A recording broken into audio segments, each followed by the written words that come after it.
احترام بزرگوں، دوستوں، عزیز ساتھیوں،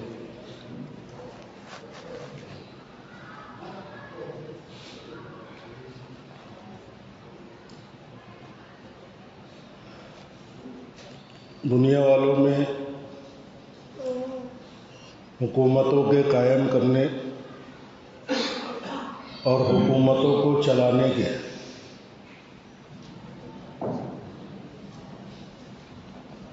دو طریقے چلتے آئے ہیں۔ حکومتوں کو قائم کرنا یہ ایک چیز ہے، اور پھر حکومت کو کیسا چلایا جائے دوسری چیز ہے۔ تو دنیا والوں کے دو طریقے ہیں۔ ایک طریقہ تو یہ ہے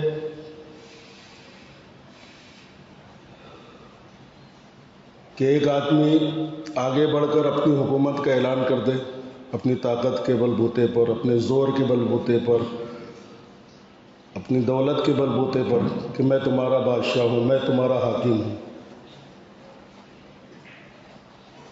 یا کوئی ایسا بادشاہ اور حاکم چلتا آ رہا ہے، وہ یہ کہہ دے کہ میرے بعد میں میرا یہ لڑکا ہے، میری یہ اولاد ہے، یہ بادشاہ رہے گا، میرے بعد ملک کو یہ چلائے گا، میرے بعد کا حاکم یہ رہے گا۔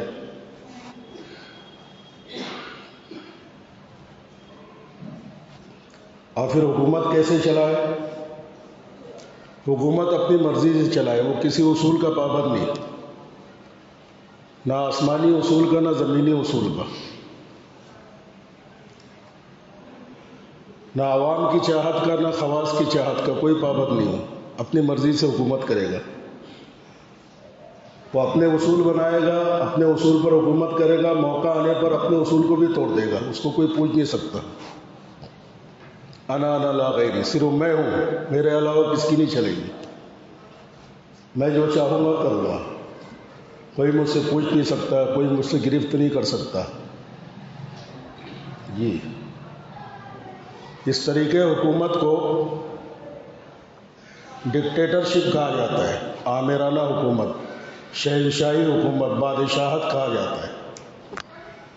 یہ آمریت ہے، بادشاہت ہے، ڈکٹیٹرشپ ہے۔ جی، کہ اپنے زور اور زر کے بل بوتے پر حاکم بن جاوے، یا اپنے بات کہہ دے کہ میرے بعد میں یہ حکومت کرے گا، میرے بعد میں یہ نظام چلائے گا۔ جی، اور ایسا چلائے اپنی مرضی سے، کوئی اصول کا پابند نہیں، خود کے اصولوں پر چلے، لیکن موقع آنے پر وہ خود کے اصول کو بھی توڑ دے۔ یہ حاکمانہ نظام ہے۔ ایک لمبا زمانہ دنیا اس نظام کے تحت جو ہے چلی ہے۔ ایک دوسرا طریقہ حکومت ہے، حکومت کے قائم کرنے کا جو دوسرا طریقہ ہے وہ ہے عوام کی چاہت والی، عوام کی پسند۔ پوری عوام یا عوام کی اکثریت جسے چن لے وہ ہمارا حاکم، وہ ہمارا بادشاہ، وہ ہمارا لیڈر، وہ ہمارا قائد، وہ ہمارا رہنما۔ عوام کی چاہت، عوام کی چاہت سے اس کی حکومت وجود میں آئے، اور پھر حکومت کرنے میں بھی وہ عوام کی چاہت کا پابند۔ جی، پبلک جو چاہے گی، پبلک کی اکثریت جو چاہے گی وہ کرنے کا پابند ہے، پبلک کے بنائے ہوئے اصولوں کا پابند۔ جی، تو یہ پبلک اس کو چنتی ہے اور پبلک اس کو چلاتی ہے۔ جی، اس کے حاکم بننے میں یا قائد بننے میں پبلک کا حق ہوتا ہے، اور یہ پبلک کی چاہت پہ بنتا بھی ہے اور پبلک کی چاہت پہ چلتا بھی ہے۔ پوری پبلک یا اکثریت۔ جی،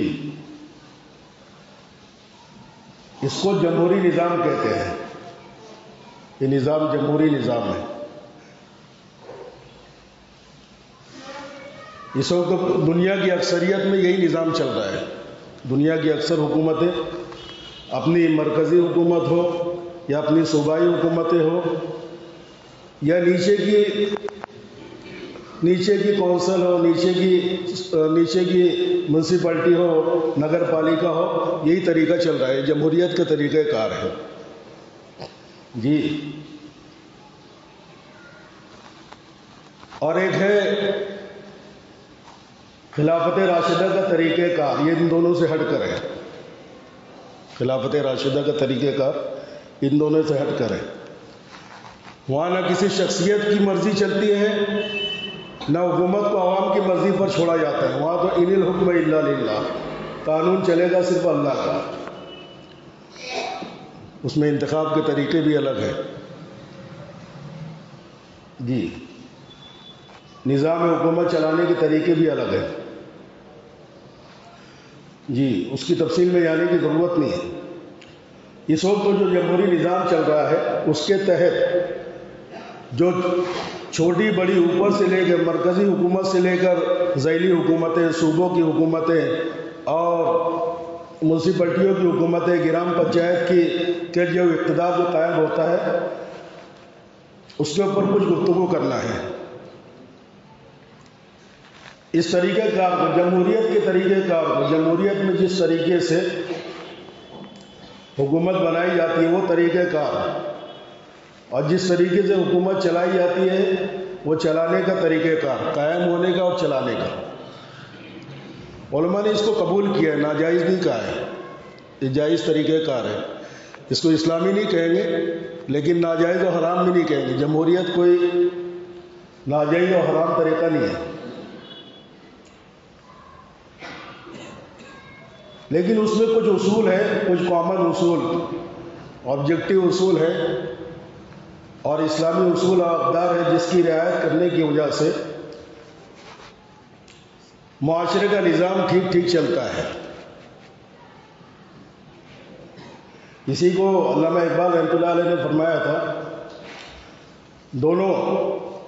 دونوں طریقے حکومت کے جو دنیا والوں کے، اس کے بارے میں کہا تھا جلال بادشاہی ہو یا جمہوری تماشا ہو۔ جلال بادشاہی وہ پہلا طرز حکومت، آمرانہ ڈکٹیٹرشپ، اس کو جلال بادشاہی، شہنشاہیت والی شاہانہ طریقہ۔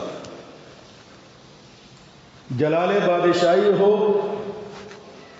یا جمہوری تماشا ہو، جلال بادشاہی ہو یا جمہوری تماشا ہو، جدا ہو دی سیاست سے تو رہ جاتی ہے چنگیزی۔ سیاست کی کون سی بھی قسم ہو، جمہوری قسم ہو یا بادشاہی قسم ہو، جب دینی اقدار اور دینی اخلاقی قدریں اس سے نکل جاتی ہیں تو پھر وہ صرف ظلم و ستم باقی رہ جاتی ہے، وہ سیاست نہیں ہوتی ہے۔ ہاں، وہ غریبوں کے خون کے چوسنے کا ذریعہ بن جاتی ہے، غریبوں پر ظلم و ستم کا ذریعہ بن جاتی ہے، وہ چنگیزیت رہ جاتی ہے۔ چنگیز خان جو ہے نا ایک بہت بڑا ظالم بادشاہ تھا، اسی کی طرف اشارہ کیا علامہ اقبال نے کہ چنگیز خان کا ظلم و ستم جو تھا نا وہی بن جاتی ہے موجودہ دور کی سیاست یہ۔ تو چاہے جمہوریت کے طریقے پر چلے چاہے بادشاہت کے، لیکن دینی اصولوں کی کچھ رہبری ملتی ہے ہم کو جی۔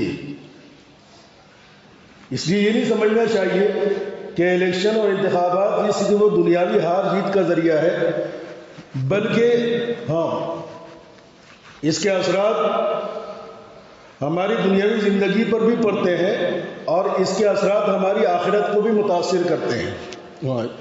یہ اخروی ثواب اور اخروی گناہ کا بھی ذریعہ بنتا ہے یہ طریقہ جی۔ اگرچہ ان طریقوں کی رہبری کرنا اور ان کی نشاندہی کرنا، یہ نقار خانے میں طوطی کی آواز ہے۔ اس وقت جو سیاسی نظام کا، سیاسی طریقہ کار کا جو دیوالیہ نکلا ہوا ہے، جس طریقے سے سیاسی نظام میں بد اخلاقیاں اور بے اصولیوں نے اپنی جڑوں کو جما لیا ہے، ایسے موقع پر کوئی دینی اور سیاسی رہنمائی کرنا کہ اس طریقے پر الیکشن لڑو، اس طریقے پر حکومت کرو، اس طریقے پر میونسپلٹی چلاؤ، یہ رہبری کرنا ایسا ہی ہے جیسا کہ کسی کمرے کے اندر زور زور سے باجا بج رہا ہے اور نقارے لگ رہے ہیں اور ایک طوطا اس کے اندر جو ٹے ٹے کر رہا ہے، تو طوطے کی ٹے ٹے نقار خانے کی آواز میں کیا حیثیت رکھتی ہے؟ تو ہمارا بولنا ایسا ہی ہے، نقار خانے میں طوطی کی آواز۔ موجودہ دور کی انحطاط زدہ سیاست میں اسلامی اقدار اور اصولوں کی رہنمائی ایسی ہے۔ لیکن یہ ہے کہ اللہ کے نبی نے فرمایا کہ میری پوری امت کبھی گمراہی پر جمع نہیں ہو سکتی. ہر دور میں امت میں ایسے افراد ہوتے ہیں جو حق کے طلبگار ہوتے ہیں، تو رہنمائی کی جاتی ہے تاکہ جو حق کے طلبگار ہے اس رہنمائی کو قبول کر لیں. جی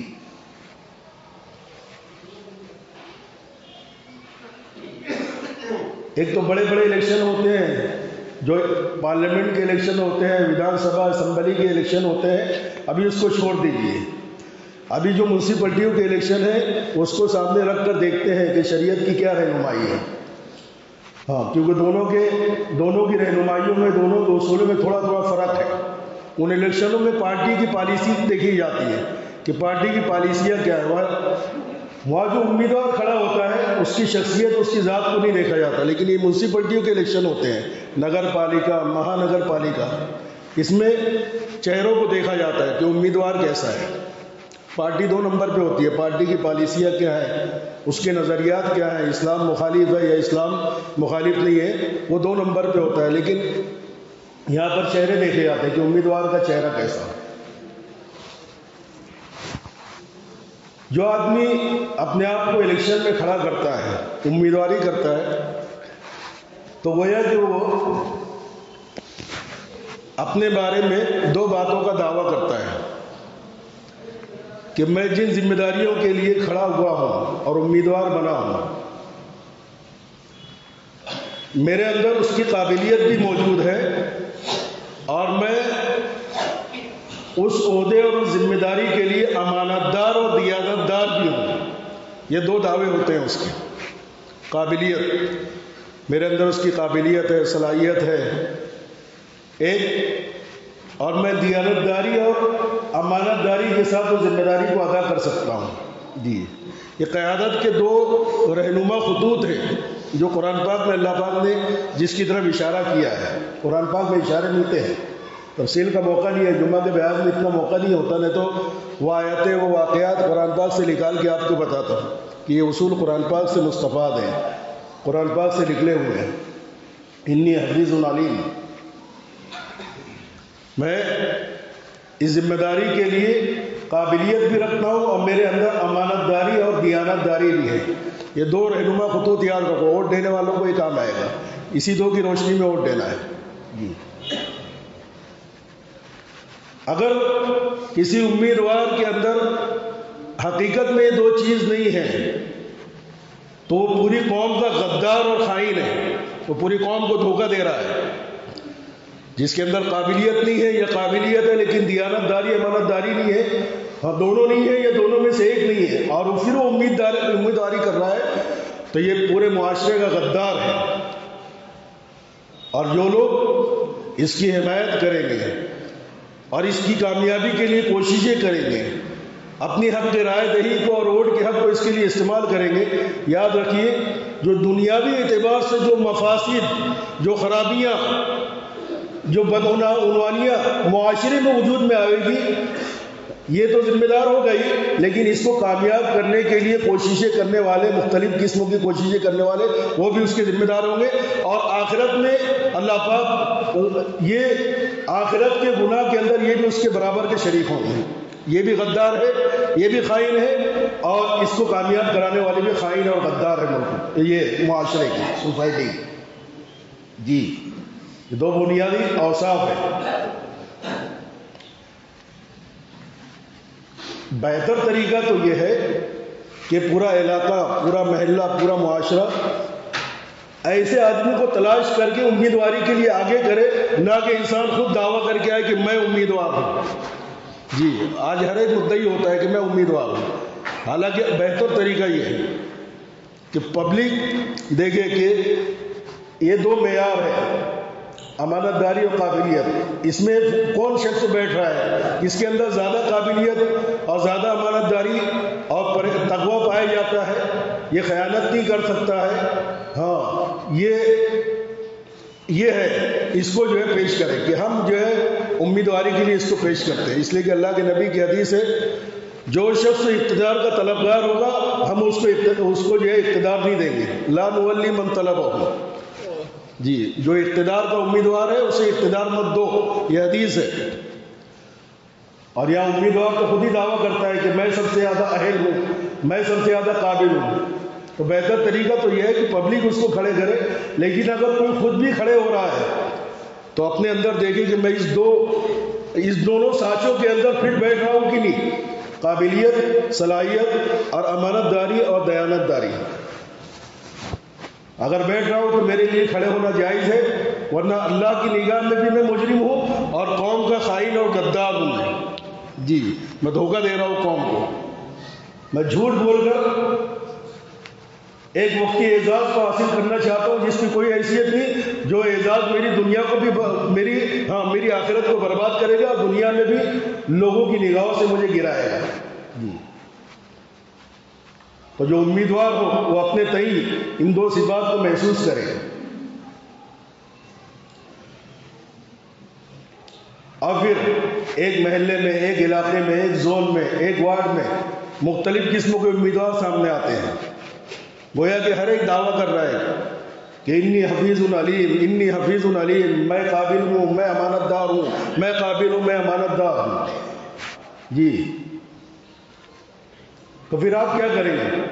اب آپ کو جس شخص کے بارے میں یہ ہے کہ یہ قابل اور امانت دار ہے، یا سب کے درمیان میں زیادہ قابلیت اس میں ہے اور زیادہ دیانت داری اور امانت داری اس کے اندر ہے، کیونکہ ہمارے محلے کا ہے، ہمارے علاقے کا ہے، اس کا بیک گراؤنڈ ہم کو معلوم ہے، اس کا ماضی ہمیں معلوم ہے، وہ کتنا لوگوں کو الو بناتا ہے، کتنا ٹوپی پہناتا ہے، کتنا امانت دار ہے، ہاں، کتنا لین دین کے اندر اس کے معاملات شفاف ہے، آپ کے سامنے ہے. اس کی قابلیت، اس کا ایجوکیشن، اس کی پڑھائی، اس کی مہارت، اس کے کام نکالنے کے طریقے، کام کرنے کے طریقے آپ کے سامنے ہیں. تو کون ہے اس میں؟ سب ہے تو کون زیادہ ہے؟ پھر آپ اس کو کامیاب بناویں گے اور اپنی رائے کا، اپنے ووٹ کا استعمال کریں گے. تو 5 لوگ ہیں، 10 لوگ ہیں امیدوار. تو آپ جب کسی کو ووٹ دیں گے یا کسی کی کامیابی کی حمایت کریں گے، کسی کو کامیاب بنانے کی اپیل کریں گے، تو گویا آپ کیا کر رہے ہیں؟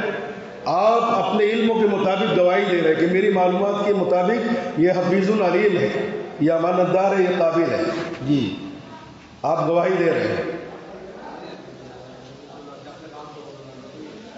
تو اگر واقعی آپ کی نگاہ میں اور آپ کے علموں کے اعتبار سے وہ سب سے زیادہ قابل اور امانت دار ہے، تو آپ کا اس کے بارے میں شہادت، آپ کا ووٹ دینا، ہاں، گویا کہ ایک گواہی دینا ہے. آپ سچی گواہی دے رہے ہیں، اور سچی گواہی یہ شریعت کی بہت بڑی ذمہ داری ہے. اللہ پاک نے فرمایا، میں نے قرآن کی آیت پڑھی شروع میں، یا اے ایمان والو، تم انصاف کے ساتھ اپنی گواہیوں کو پیش کرو، چاہیے تمہاری گواہیاں تمہارے والدین کے خلاف جاری ہو، تمہاری برادری کے خلاف جاری ہو، تمہارے رشتہ داروں کے خلاف جاری ہو، لیکن تم گواہیوں کے دینے میں حق اور انصاف کا دامن مت چھوڑو. کوئی برادری نہیں، کوئی رشتہ داری نہیں. کونوا قوامین بالقسط شہداء للہ. چاہے گواہیاں تمہارے اپنوں کے خلاف، تمہاری اپنی ذاتوں کے خلاف، تمہارے رشتہ داروں کے خلاف، تمہارے بھائی بندوں کے خلاف اور تمہاری برادری کے خلاف جاری ہو، لیکن تم کو ہرگز اس بات کی اجازت نہیں ہے کہ تم گواہی دینے میں انصاف کے روش سے ہٹو. کونوا قوامین بالقسط شہداء للہ. صاحب اللہ نے کہا ہے، ولو علی انفسکم، اگر یہ تمہارے اپنے والوں کے خلاف تمہارا ووٹ جا رہا ہو، ابل والدین، تمہارے سگے ماں باپ کے خلاف ووٹ جا رہا ہو، ہاں، ابل اقربین، یا تمہارے رشتہ داروں کے خلاف ووٹ جا رہا ہو، لیکن تم انصاف کو قائم کرو. جی، تو صحیح گواہی دینا. علماء کہتے ہیں کہ ووٹ کی حیثیت گواہی دینے کی ہے، کہ میں گواہی دے رہا ہوں ہاں کہ اس میں قابلیت ہے، اس میں امانت داری اور دیانت داری ہے. اب غور کیجئے، اللہ کے نبی علیہ الصلوۃ والسلام نے جھوٹی گواہی کو کس گناہ کے زمرے میں شمار کیا ہے، یہ کون سا گناہ ہے اور کس لیول کا اور کتنے یعنی سنگین درجے کا گناہ ہے. ایک مرتبہ اللہ کے نبی علیہ الصلوۃ والسلام سے صحابہ نے پوچھا کہ اللہ کے نبی یہ بتائیے، ما اکبر الکبائر، ایک تو کبیرہ گناہ ہوتے ہیں، ایک صغیرہ گناہ ہوتے ہیں، اور کبیرہ گناہوں میں بھی کچھ وہ گناہ ہوتے ہیں جو کبیرہ گناہوں میں بھی کبیرہ ہوتے ہیں. کبیرہ میں کبیرہ. تو صحابہ نے اس کے بارے میں اللہ کے نبی سے پوچھا ما اکبر الکبائر، کبیرہ گناہوں میں بھی بڑے گناہ کون سے؟ اللہ کے نبی نے 2 گناہ ارشاد فرمایا، کان کھول کر سن لو. ہاں، کون سا گناہ ہے؟ غلط لوگوں کے حق میں گواہیاں دینا اور اپنی رائے کا استعمال کرنا، اپنے ووٹ کا استعمال کرنا. اللہ کے نبی نے فرمایا الاشراک باللہ و شہادت الزور.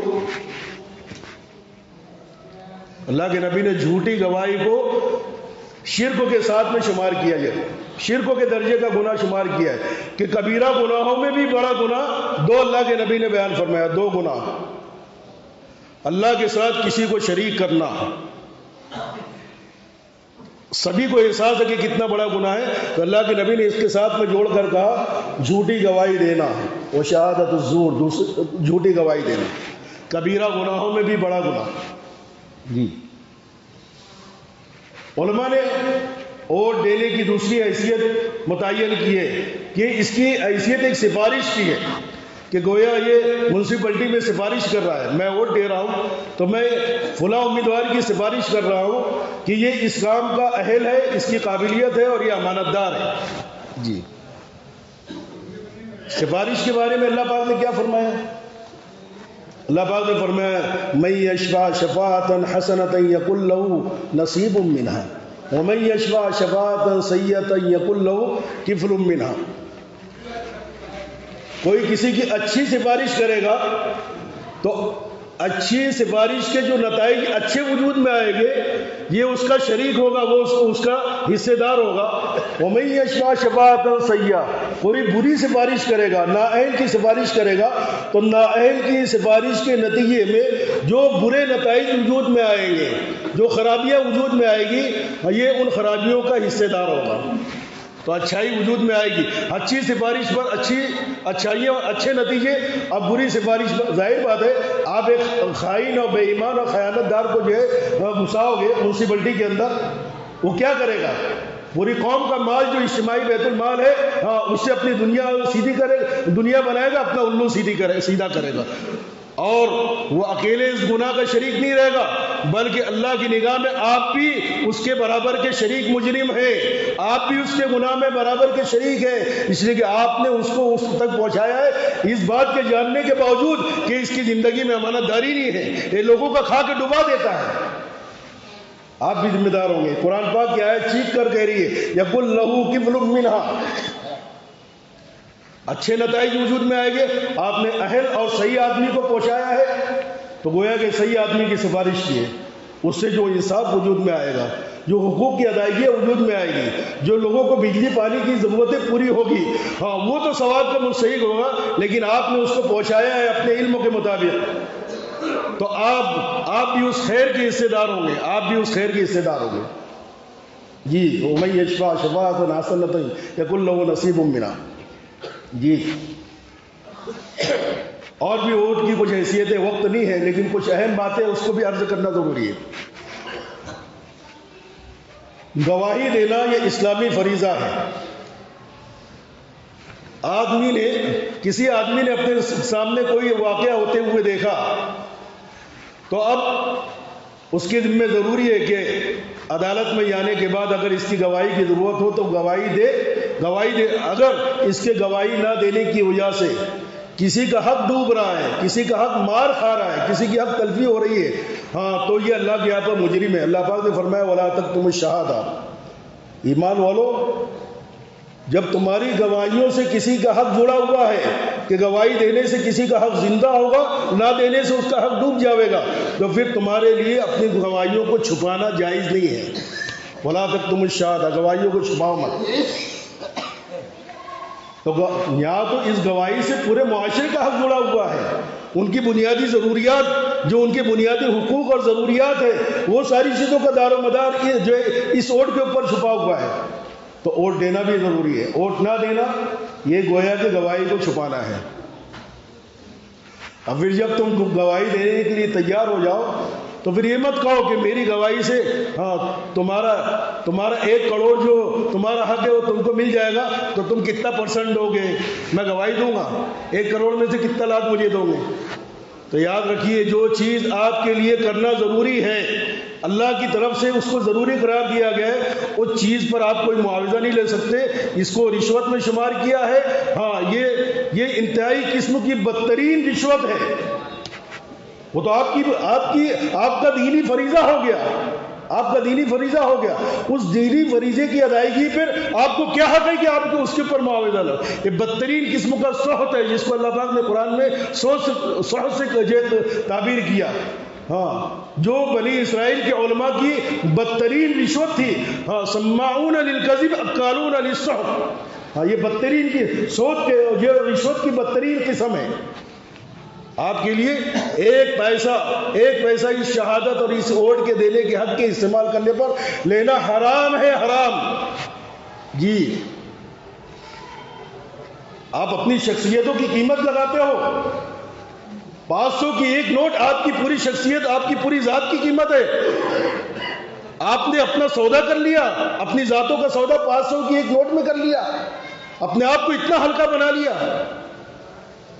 دوستو، یہ بدترین رشوت کی قسم ہے جو آپ ووٹ کے دینے پر، ہاں، جو پیسے تقسیم کرتے ہیں، تقسیم کرنے والے بھی برابر کے مجرم ہیں، اور اس معاوضے کو وصول کرنے والے بھی اللہ کی نگاہ میں رشوت خور ہے۔ الراشی والمرتشی فی النار، رشوت لینے والا بھی جہنم میں جائے گا، دینے والا بھی نہیں، دینے والا بھی جہنم میں جائے گا، یہ نہیں کہ دینے والا بچ جائے گا۔ جی، دونوں کا ٹھکانہ بتا دیا، دونوں کا گناہ بتا دیا، بڑے گناہوں میں سے ہے جس کی وعید قرآن پاک کے اندر آئی ہے۔ جی، اور سفارش کرنے پر بھی آپ جو ہے کسی سے معاوضہ نہیں لے سکتے۔ دوسرا، الیکشن کی آمد ہے، قریب ہے الیکشن لڑنے کے درمیان میں ہم اس الیکشن کو اور ہمارے امیدوار کے جتانے کو لے کر ہم بہت ہی زیادہ جو ہے نا جذباتی ہو جاتے ہیں۔ ہمارے جذبات، ہم اپنی جذبات کے ساتھ الیکشن کے اندر بالکل جو ہے رنگ جاتے ہیں، اور ہم الیکشن والے معاملے کو اپنے چولہے کا معاملہ بنا لیتے ہیں۔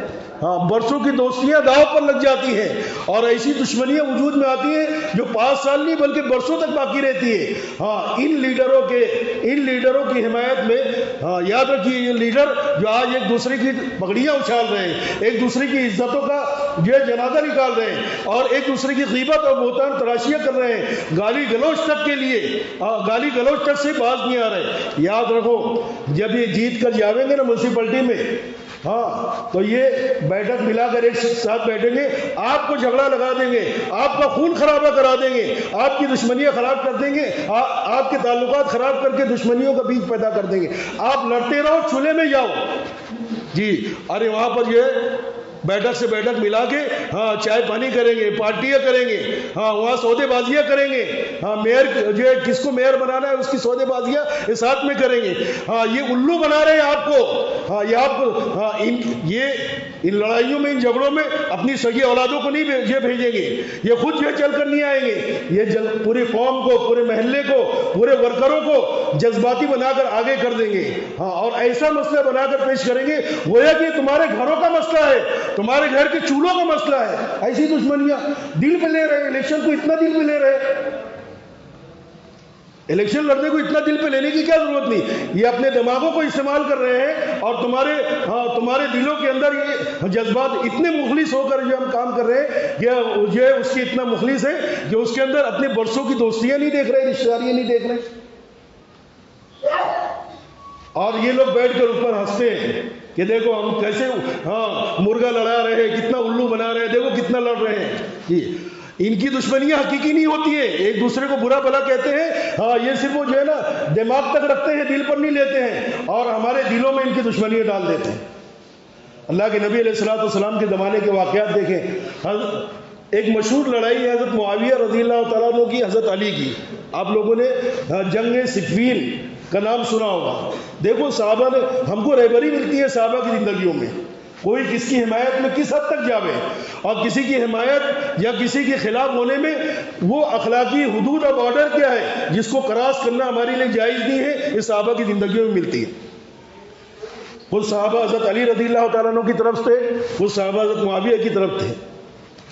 ایک صحابی اپنے 12 نام سنا، مشہور محدث حضرت سیدنا ابو ہریرہ رضی اللہ تعالیٰ عنہ، یہ ہمیشہ حضرت علی کے ساتھ میں ہوا کرتے تھے، وہ حضرت علی کو حق پر سمجھتے تھے.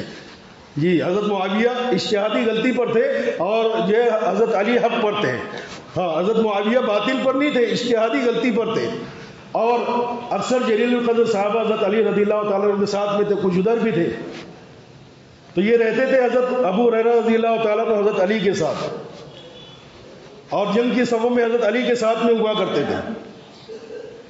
لیکن جب کھانے کا وقت ہوتا تھا نا تو یہ حضرت معاویہ رضی اللہ تعالیٰ عنہ کے لشکر میں پہنچتے تھے، وہاں جا کر کھاتے تھے. وہاں کوئی نہیں کہتا تھا ارے تم ادھر کیوں آئے ہمارے دسترخوان پہ، تم تو علی کے آدمی، تم تو علی کے آدمی ہو ہمارے کوئی کچھ نہیں بولتا تھا. کسی نے پوچھا کہ ابو ہریرہ تم حضرت علی کے ساتھ رہتے ہو اور کھانا کھانے کے ٹائم پہ ادھر چلے آتے ہو؟ بولے ہاں دسترخوان حضرت معاویہ کا اچھا رہتا ہے، قسم قسم کے کھانے رہتے ہیں، مزیدار کھانے رہتے ہیں. جی اور نماز حضرت علی کی اچھی ہوتی ہے، یعنی حضرت علی حق پر ہے اس لیے میں ان کے ساتھ رہتا ہوں، لیکن کھانا ان کا اچھا رہتا ہے اس لیے کھانے کے ٹائم پہ ان کے دسترخوان پر پہنچ جاتا ہوں. ہاں نہ وہ لوگ ان کو ہکالتے تھے نہ یہ لوگ ان کو روکتے تھے. یہ ہے اختلاف کے وقت میں اخلاقیات کی حدود، کہ اختلاف کی حد تک رکھو، لیکن ہماری معاشرت، ہمارا میل جول، ہماری اخوت، ہماری بھائی چارگی کو خدا کے لیے یہ معمولی الیکشنوں پر داؤ پر مت لگاؤ. یہ تو ہم کسی کو جتا دیں گے، کسی کو ہرا دیں گے، یہ 5 سال تک اپنا مفاد حاصل کرتے رہیں گے، لیکن عزیزو وہ محبتیں وہ خریدی نہیں جا سکتی، وہ واپس نہیں آ سکتی ہے. جو محبتوں کو ہم نے داؤ پر لگایا ہے، اس لیے خدا کے لیے الیکشن کو الیکشن کی طرح لڑو، اختلاف کو اختلاف کی حدوں تک رہو. اخلاقی دیوالیہ پن کا شکار نہ ہو، دلوں میں نفرتیں، کدورتیں، عداوتیں پیدا نہ ہونے دیں. ہم اپنے دلوں پر الیکشن کو سوار نہ کریں، الیکشن کو باہر رہنے دیں، اس کی حدوں میں رہنے دیں. اور ہم اپنی اور بڑی جاہلیت کی بات ہے جو الیکشن کے موقع پر اقربا پروری اور نسل پرستی کو فروغ دیتے ہیں. دوستو اللہ پاک ان کو کبھی معاف نہیں کرے گا. یاد رکھو وہ جماعت اللہ کے نبی علیہ الصلوۃ والسلام کی جو بڑی تربیت یافتہ جماعت تھی، ان کی زبان سے ایک جملہ صرف نکلا تھا، عصبیت والا جملہ. تو اللہ پاک نے تو ان کو معاف کر دیا، لیکن اللہ پاک نے ان سے کچھ غلطیاں کرا کر ہمارے لیے رہبری بھی فرما دی. ایک جملہ نکلا تھا عصبیت کا، انصار اور مہاجرین کا ایک جملہ نکلا تھا. اس جملے پر میں اس کی تفصیل میں نہیں جانا چاہتا ہوں. اللہ پاک نے اس صحابی کے مرتے وقت، انتقال کے وقت تو اس کا نتیجہ، اس کا انجام ان کو بتا دیا. ہماری آپ کی رہبری کے لیے اس تفصیل کا موقع نہیں تو بتا تھا کہ ان کی موت کتنی قسم پرسی کی حالت میں ہوئی. جی علماء نے کہا ہے کہ ان کی زبان سے جو ایک جاہلیت کا نعرہ نکلا تھا، ایک اقربا پروری عصبیت کا نعرہ نکلا تھا، اللہ پاک نے اس کی سزا دنیا میں جو بتا دی. دوستو یہ بڑا جاہلیت کا بدبودار نعرہ ہے جو اپنی برادری اور اپنی نسل کو بنیاد بنا کر الیکشن لڑے. خدا کے لیے یہ ایسی دراڑ ہے جو ایمان والوں کو کمزور کرنے والی ہے. خدا کے لیے اس کو بنیاد نہ بنائے. اللہ پاک ہم کو اس الیکشن کے معاملے میں، الیکشن کی سرگرمیوں میں اسلامی اقدار کا دامن اور اخلاقی اقدار کا دامن ہاتھ سے نہ چھوڑنے کی توفیق عطا فرمائے. وآخر دعوانا الحمد للہ رب العالمین.